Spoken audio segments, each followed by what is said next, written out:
now locked in to the Sounds Like Fun podcast.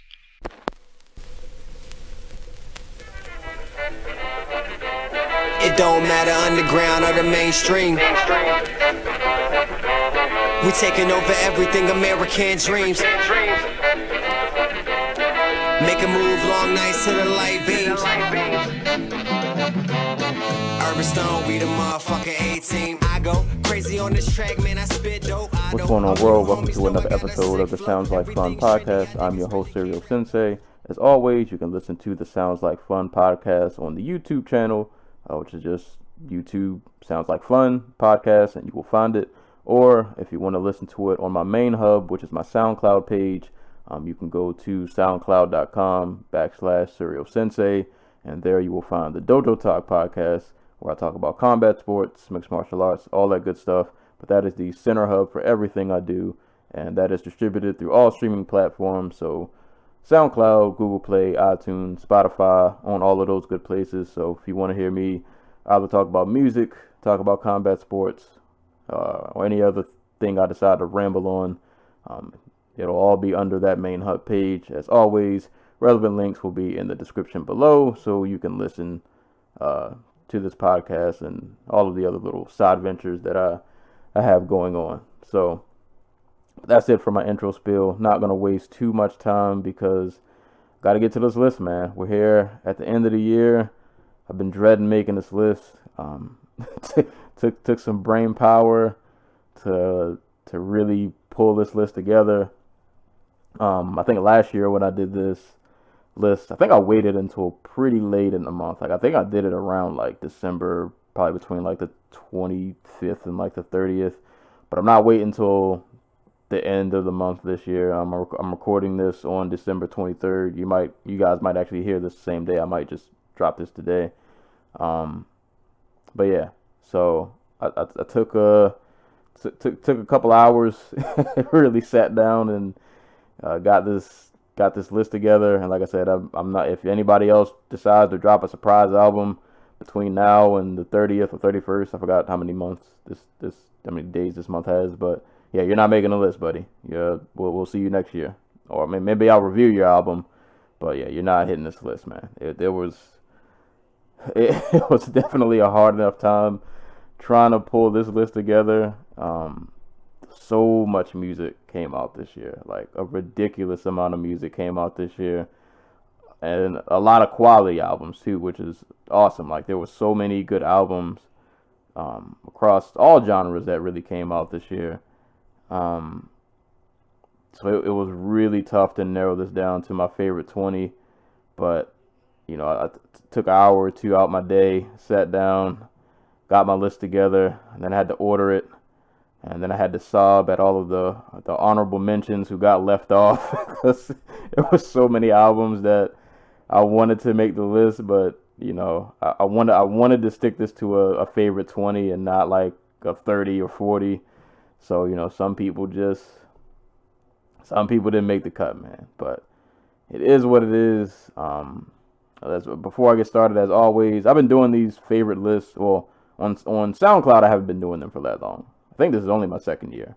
But I used to blog my favorite 20 list. I've been doing this for a good 4 years, maybe 5. I don't know. I might be lying. It might not be 5. Maybe 4. I would say about 3 to 4. And out of all the lists I've done, this is definitely it's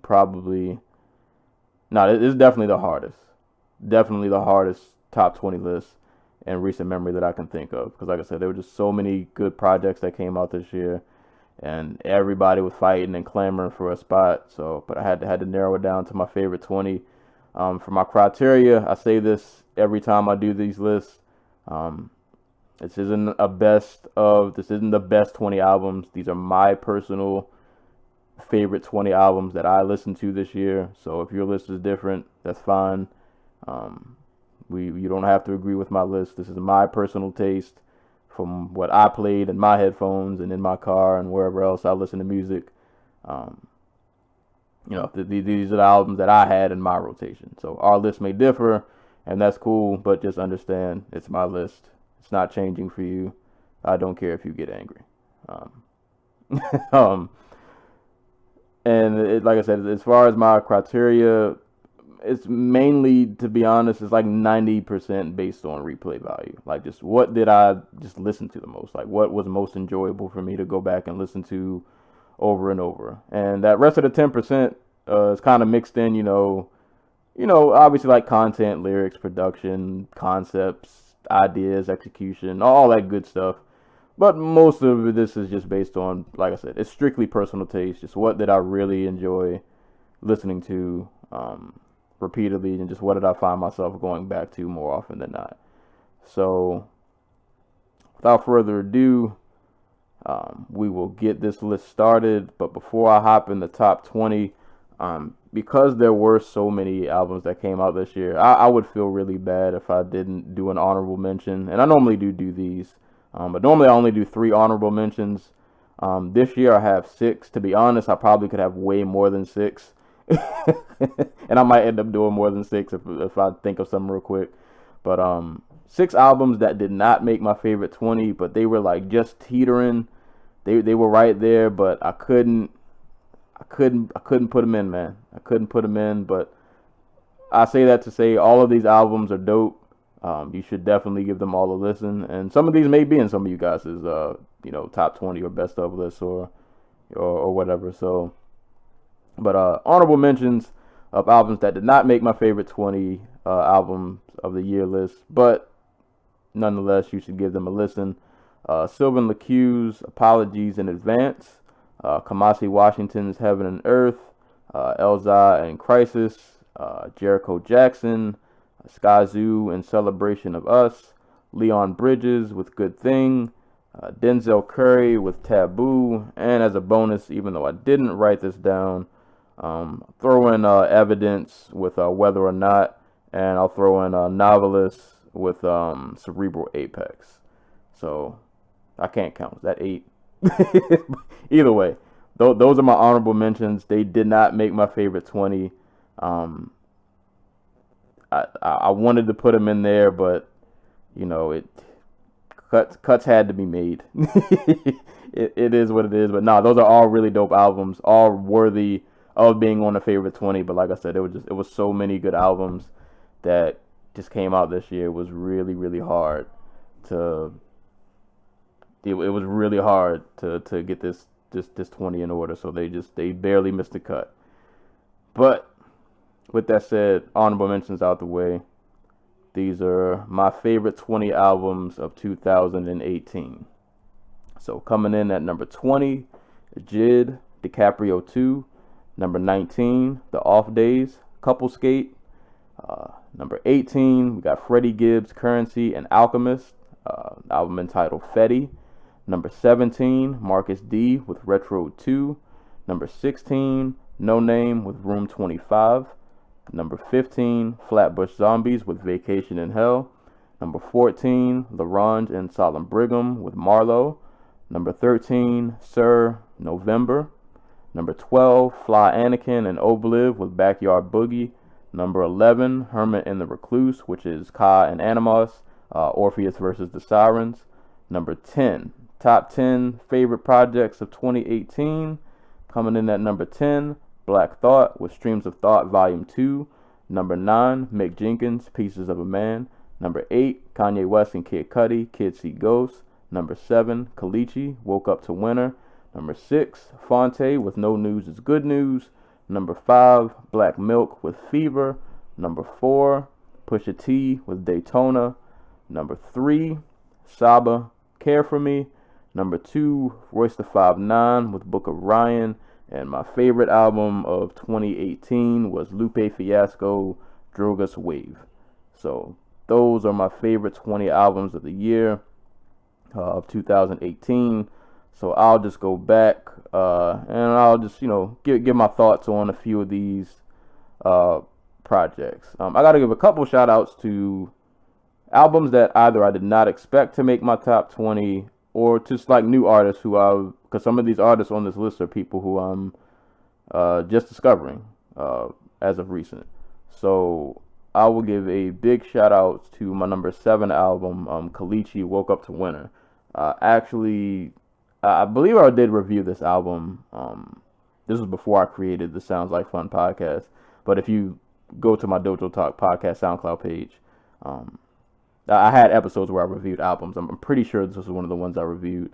But I actually found out about this album via Twitter. Somebody I follow on Twitter. I wish I could remember his name. But if you're listening to this episode, you know who you are. You're literally the only person I've ever seen, on my timeline at least, post about Kelechi. He had posted a song called Swim. And I listened to that. And then I played the album. And, it might be technically an EP. I don't know. Some of these projects are EPs on my list. But whatever. I'll lump it all together. It's a project. I don't care. But Kelechi, that I listened to that album a lot. Like I ran that album into the ground, man. That was a really dope and honest project. Love the bars, love the melodies and everything that Kelechi did with that album, and it definitely had like a winter feel to it. So he was a new artist, somebody who I'd never heard of before, and he made it all the way up to number 7. So shout out to Kelechi. Woke Up to Winter. Really dope EP/album. Go give that a listen. Somebody else who snuck in my top 20, LaRange and Solemn Brigham with Marlowe. So I've known of LaRange as a producer for a long time. So he's a familiar face, and I checked this project out pretty much on the strength of him because he's a great producer. He definitely has a way with beats, and this album was no different. Solemn Brigham, I did not know at all as an MC. This was my very first time hearing of him, but these two definitely fit together really, really well. Like some of these LaRange beats, I don't even understand how people can flow over them, but boy, Brigham got it done, man. Like the beats on here are just crazy. Like LaRange really was on one when he made the beats on this album, and Brigham was with him every step of the way, MC wise. So that album definitely got a lot of play for me. Just like I said, I really enjoyed the production and the way Solemn Brigham was able to ride and rap over these instruments, the instrumentation, which was just, like I said, it was just kind of wild, but I really love what they did together. That album got a lot of burn for me, so shout outs to Solemn Brigham. Definitely made a new fan, and I hope these two collab again, because I think these two just need to. I feel like they have they work together very well. I could definitely see them doing a part 2 to this. So shout outs to LaRange and Solemn Brigham. Jid with DiCaprio 2. So this got number 20 on my list, and to be honest, Jid might have gotten, I don't know, maybe not top 10. He could have probably slid in to that 11 or 12 spot, but the thing is, I didn't listen to this album until really late in the year. Like when it initially came out, I listened to it like once, and then it just kind of sat for a while. I didn't go back to it. I literally didn't start listening to this album again until very recent, within like the last probably about a month or so. And I was like, man, this is like, when I really sat down and listened to it, I gave it like a thorough listen. I was like, yo, this project is, boy, this joint is fire. Like, and at quick background, like my history with Jid, The Never Story, I think that's what his first project was called. I wasn't like a huge fan, to be honest. Like, I thought he was dope, but he didn't really stick with me, so to speak. But DiCaprio 2, this got, off rip. Very first track was Slick Talk. I was like, oh no, I'm in. I'm all in. And it just got better and better and better from there. I've been playing that album pretty consistently, but I couldn't put it any higher on the list because, like I said, out of all the albums on my list, this is literally the one I most recently started listening to. So in good conscience, I couldn't bump it up too many spots because I just literally just started listening to it. But shout outs to Jid, DiCaprio 2, man. That project is fire, like all the way through. Noname with Room 25. I was not sure when, and this got number 16 on my list. I wasn't sure if this album was gonna make my favorite 20. I enjoyed it when I listened to it, and if you listen to my review, I stated before, like, I wasn't a huge Noname fan. Like, Telephone was cool for me, but, like, to be honest, other than Diddy Bop, there are not many other songs on that album I really went back to listen to. Like, kind of her spoken word delivery, kind of, I don't know, like, it's not something I've found myself wanting to always go back and listen to. But Room 25, man, I was surprised at how much I like this and how much I actually went back to listen to it. I think what set it apart from Telephone for me was the production. Like, the production on this album is really, really, really good. And I think it just complements her style to me a lot better than what was on Telephone. So it was really easy on the ears, and I think the production was so good that her delivery didn't really bother me that much. Like, it fit more to me in some spaces. And this album had one of my favorite songs of the year with Ace, with Smino and Saba. So yeah, I was surprised that this was on my top 20 list. Didn't think it was gonna make it, but I found myself going back to this a lot more than I thought I would. So shout out to Noname, Room 25, definitely a really, really dope album. I think she actually did put out a video for Blaxploitation, which was one of my favorite tracks. So you guys should go check that out if you haven't, if you are a Noname fan. But Noname, Room 25, that was number 16. Other surprises: Fly Anakin and Ohbliv with Backyard Boogie. I knew who Ohbliv was as a producer, but even as a producer, I didn't listen to him that much, but I knew of him and I've heard some of his beats. Fly Anakin, did not know him at all. But nah, this joint was nice. I enjoyed this. Just dope beats and rhymes. But like, Ohbliv's production style is it's kind of like off kilter, but it's just dope. Like, these two it just works. And yeah, Faceplant and San Bernardino still gets mad replay. Still jam that at least one time a day. I gotta sneak that song somewhere in the rotation. But nah, this album was really dope, man. Really, really enjoyed these two. Like I said, just those off kilter beats and just Fly Anakin just spitting, and it just works. So that this album got a ton of burn. That slid in at number 12. Got to give a shout outs to my number 17 album, Marcus D, Retro 2, the only instrumental project on the list. I wanted to fit some other instrumental projects on here because Honora's album, I think it was called Nobody Knows. That probably would have been an honorable mention. Well, I'll just say that is an honorable mention. I enjoyed that album too. But of all the instrumental projects I listened to, Marcus D with Retro 2, it was a no-brainer that this was going to make my list. I've championed Marcus D on this podcast before. Great producer, can do pretty much any style. Retro 2 continues the theme of Retro 1, where he's flipping, classic NES, SNES, all your favorite old school video game beats, and he's flipping them and making them into, something new, something refreshing, whether it be a Zelda beat, Mega Man beat, Mario beat, whatever your favorite RPG was back in the day. One of them instrumentals is on here and got flipped into something crazy.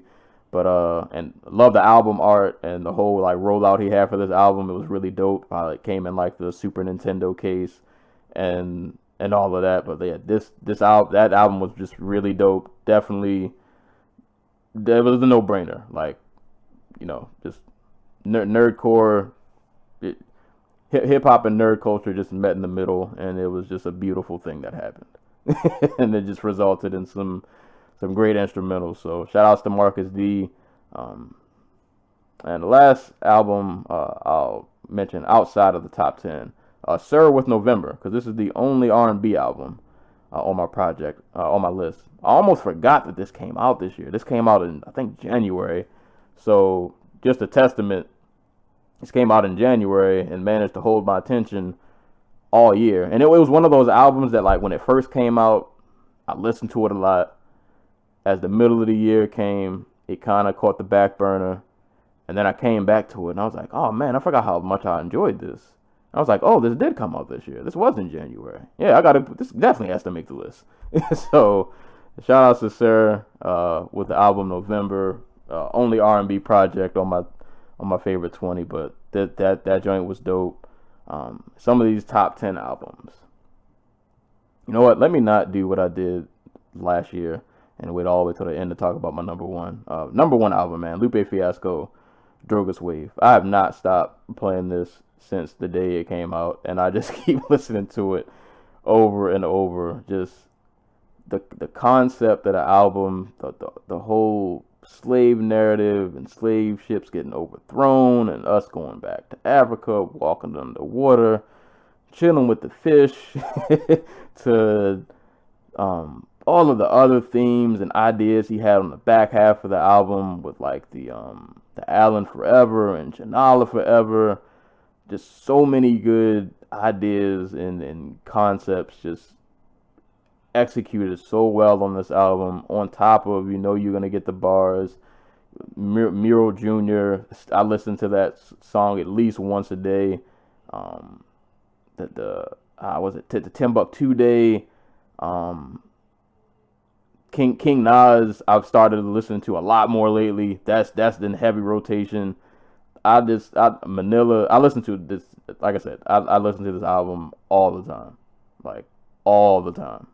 I have not put this album down. It's so much to digest and unpack with that album. Like, even months later, I'll still find a new line here or there, or, I'll hear you'll hear something in the album like, oh, I didn't pick that up before. So that's what he was talking about. It's just so many gems in that album. It's so dense, and there is so much content on that album. It's crazy. But yeah, Drogas Wave, and it's kind of wild too, because I guess the time my number one and my number two. My number two was Royce the 5'9" with Book of Ryan. Book of Ryan was like my consensus number one up until Drogas Wave came out. Like, I heard Book of Ryan, I was like, oh, nobody's topping this. Like, Royce is pretty much at his peak. This is probably like his most personal album. Man, songs like Cocaine and Boblo Boat, Stay Woke. Like, a lot of this album stays on repeat for me. It's another album for me that is still in heavy rotation. And I was like, man, this is Royce at his best. Like, this album Book of Ryan sat at my number one for a long time. But Drogas Wave came in and it stole the show. But those were easily my consensus number one and number two. It was no question. Def shout outs to my number three album, Saba with Care For Me. He was another new artist who popped in on my favorite 20. He was somebody who I knew of, but I never listened to Bucket List Project really. Or no, I listened to like a couple songs, but I don't know. I mean, maybe I wasn't in like the right mood for it, but it was kind of just one ear out the other. But I gave Care For Me a listen, and yeah, that's an amazing. If there was no Book of Ryan and no Lupe, Care For Me might have been my number one this year. He's got some incredible songs on that album, man. Prom King, probably the best storytelling track you'll hear all year. I loved Heaven All Around Me. Fighter is another really good song. Gray is a really good song. This another album that's like just really personal, really introspective, but great lyrics, amazing storytelling ability, good production. Just that album really came together really well. So yeah, man, like if there was no Royce or no Lupe, Saba would have probably got my number one spot, because that joint is a really it floored me. Cause like I said, he wasn't somebody who I really anticipated. I was just kind of going in blind. I didn't really know what I was gonna get when I cut that album on, and off of first listen, I was like, oh no, this is it. This is the one. So Saba, Care For Me got my number 3 spot. Mick Jenkins, Piece of a Man, number 9. So glad, man, he came back.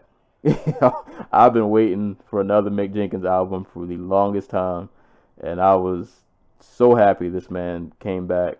And I didn't know what direction he was going to go into, but boy, he came back, and Pen Game on fire. Like, I reviewed this album, so you can get my full thoughts if you just go listen to the review.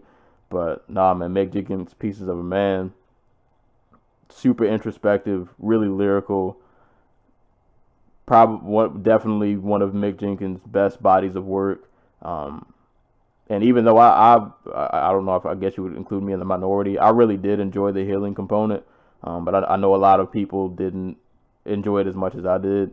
But I think he won a lot of people over with Pieces of a Man. I saw a lot of people on the internet, on Twitter, who were not fans of the healing component, who thoroughly enjoyed Pieces of a Man. So I'm glad to see that, he's winning new fans. And keeping the old ones around, those who may have thought he wasn't going to come through. But shout outs to Mick Jenkins, man. That was a really, really good project. Black Milk with Fever coming in at number 5. Dude, Black Milk has just been dope for a very long time. His progression has been kind of wild to watch, and in kind of like Odyssey fashion, his skills as an MC are getting a lot better, and it's not at the point. Well, I think always, because I've listened to him as a producer first, that like when I think of Black Milk, I tend to think of his production first. But his lyrical ability is getting better to where it's not like his lyrics aren't really like an afterthought. Like now I'm within like his last couple of projects, I found like, I'm more paying attention to what he's saying now. Like it's not just about the beats anymore. But nah, Black Milk is just dope, man. Fever is. I was pretty confident this was gonna be in my top 5 when I first heard it, and it came right in at number 5. Really awesome album. Like I said, Black Milk has just been dope forever. Dude is, and his style has just constantly evolved. Like if you listen to some of his older projects, like Tronic or Album of the Year, they sound nothing like this, man. Like his evolution as an artist in general has just been kind of wild to watch. But Black Milk Fever, dope project. Pusha T came in at number 4 with Daytona. The man is the apex of drug rap. Like all the Drake diss and all that aside, when I want some quality cocaine rap, this is who I'm going to. And Kanye, out of his whole 7-track experiment, only 2 of those albums that I listened to I enjoyed, and ironically those are the 2 that made my favorite 20. But over that production, it was perfect for Push. Some of his best bars that I've heard from him in his career. Short album, but it just worked. Like he hit it out the park with pretty much every track. So that was no brainer. That was on the list. And I'll mention the other Kanye produced project. Kanye West and Kid Cudi, Kids See Ghosts, came in at number 8 for me. Really enjoyed that project way more than I thought I would, man. Like I went into that project. I wanted it to be good, and I haven't liked a Kid Cudi album in a long time. And boy, oh boy, was it refreshing to hear Cudi. To me, this is the best Cudi I've heard in a long time. He sounded at home over these beats, and the production on this album was insane. I reviewed this album also. You can go listen to my full thoughts. But production on this album was super on point from Kanye. Kid Cudi sounded the most comfortable and just the best he sounded. Just it was really refreshing to hear Cudi sound like Cudi. And even Ye's bars on this album were pretty good, because I did not like Kanye's solo album this year. We ain't gonna get into that, but but nah, like Ye sounded good on this. Cudi sounded great on this. Production on here was A1. I still listen to this project. I actually just bought a physical of this yesterday, so I could have that in my collection. But nah, man, Kanye and Cudi with Kids See Ghosts, excellent project.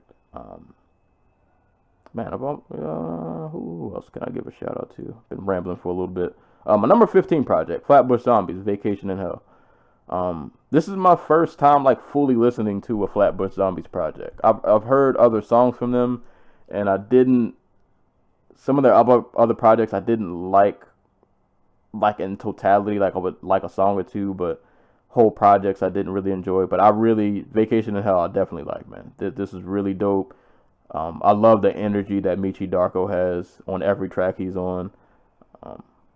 To be honest, I don't know the other two group members' names. It's probably a wee bit disrespectful. But, nah, man, Vacation to Hell, Flatbush Zombies, really enjoyed that project, so shout outs to them. Number 19, man, The Off Days with Couple Skate.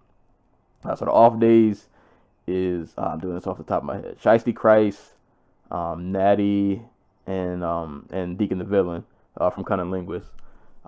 Dudes came together and just made, of all the albums on my list, like I said, it wasn't my favorite album. It came in at number 19, but this might be the one that like is the most, what's the word? Like fun to listen to. Like this album is just a good time.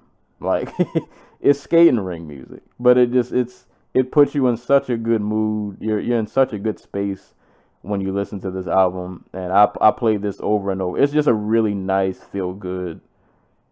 It's just perfect feel good music. Like, and I just love it for that. Like this album isn't trying to do anything crazy. It's not outside of itself.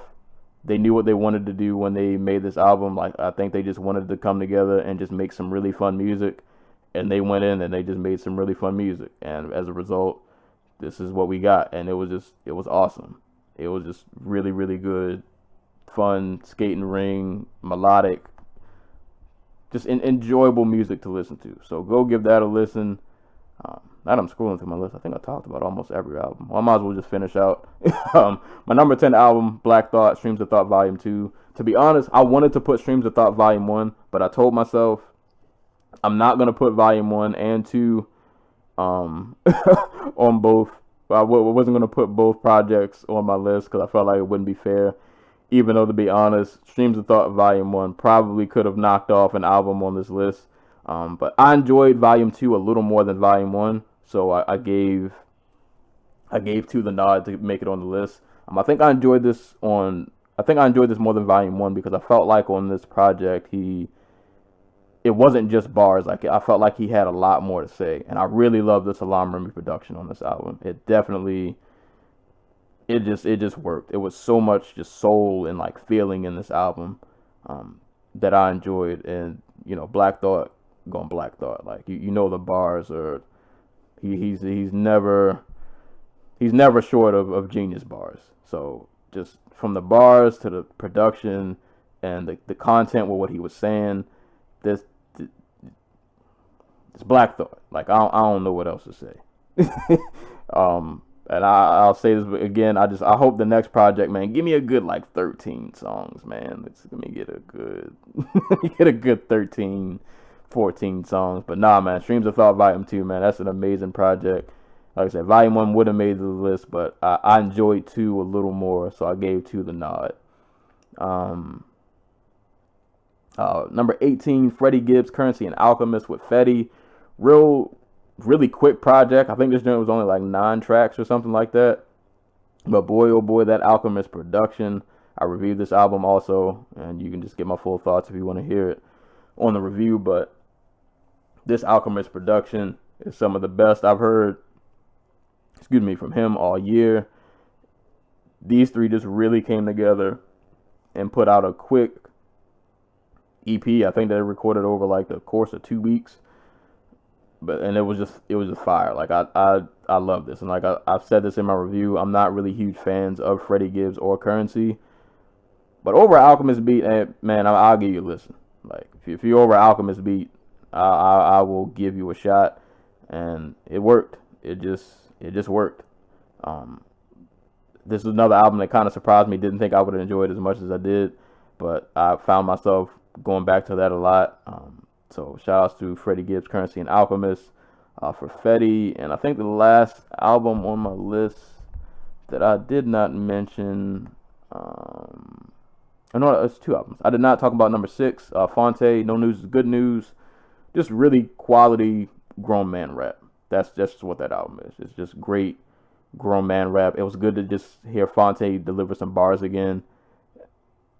I love the Foreign Exchange albums. They're all good. Shout out to Nicolay. He put out a project this year called Glaciers, which is also a really, really dope instrumental project you guys should check out. But it was good to just hear Phonte back on the bars, man. So No News is Good News. Awesome album. And the last album that I did not mention on my list, which came in at number 11, Hermit in the Recluse, which is Ka and Animos, with Orpheous versus the Sirens. I reviewed this album also. Really great listen, man. Just Ka with a genius pen, like drawing the parallels of Greek mythology and like relating it to just like regular life, street life, kind of everyday problems and his experience. It was just really dope how he tied those two worlds together. And there are other artists who rap like him who have that kind of like monotone style, and sometimes it doesn't always work. But for Ka, for me, it just, I can listen to it and not get tired of it. And dude is a really great writer, man. His pen is extremely sharp, and they continued on this project. And Animos did an amazing job also of giving him those perfect kind of like Ka beats that I think we would, typically hear him over. But like I said, I really enjoyed how they tied the whole Greek mythology theme into this album. It all came together really well, and I definitely revisited that album a ton. So that was Hermit in the Recluse with Orpheous versus the Sirens was my number 11. So I think pretty much at this point I might be missing an album or two, but I think I talked about pretty much every album on my list in some capacity. So that was it, man. Those are my favorite albums of 2018. I hope in 2019 we can slow it down, man. It was a little hard to keep up with all of these. There are some albums that I still didn't. The Jamla is the Squad 2, man. I wanted to sit with that a little more because I listened to it like once and I really enjoyed it. But like I got to go back. And there are a lot of albums I just got to go back and take some time to really listen to. But I'll keep reviewing albums even if they're from 2018 because I just review albums as I find them and enjoy them. So I don't really care about how old or recent the album is. If it's dope, it's dope. If I like it enough to talk about it, then I'll review it. But yeah, there are a lot of albums I got to go back and just kind of sit down with. But these are my favorite 20 albums of 2018. Shout out to Lupe, Fiasco, Drogas Wave for hitting my number one spot this year. 2019, I'm sure it's going to be crazy. Hopefully we can space these albums out a little more because, boy, it was rapid fire all over the place with albums this year. Just every week, 5 people dropping projects. It was a lot to keep up with. But in the end, man, we got a lot of dope music. So there were so many quality projects this year. So if you think hip-hop is in a bad place, or music in general is in a bad place, you're just not looking hard enough. Because there were a ton of albums that dropped this year. Listen to all the albums that I have in my top 20, as well as my honorable mentions. And go check out other people's top 20, man. I always enjoy seeing other people's lists. Because I always find albums that either I missed or projects that I kind of forgot came out that I'll go back and listen to. And it's a good way for me to discover new music. So, if you got a favorite, 20 albums of the year, or favorite 10 or 5 or whatever you got, drop them in the comments, share them with me. Let me know what albums that maybe I didn't have in my favorite 20 that you had in yours that you think I should check out. I'm always down to swap musical taste and ideas. I'm always looking for something new to listen to. So, give my 20 albums a listen if you haven't. I know that's a lot, but give some of these a peek. Check out the honorable mentions. And go look at other people's lists, man. There's a lot of good music out there that you might have missed out on. So, normally around this time of the year is when everybody starts gearing up their favorite 20, 25, or how many ever they do. So, go give them a listen, man. There's a lot of good music out there. And do not deprive yourself of a good musical experience that you could potentially be missing out on. But I'm your host, Cerealsensei. This has been another episode of the Sounds Like Fun podcast. My favorite albums of 2018. If I don't hear back from you guys, or if you don't hear from me soon, I'll just say Merry Christmas, Happy New Year's. Hope you guys have a good holiday, man. Be safe, be kind, all that good stuff. Go see Into the Spider-Verse, because it's fire. And I said so. But this has been another episode of the Sounds Like Fun podcast. I'm your host, Cerealsensei, and until next time, I will catch you guys later.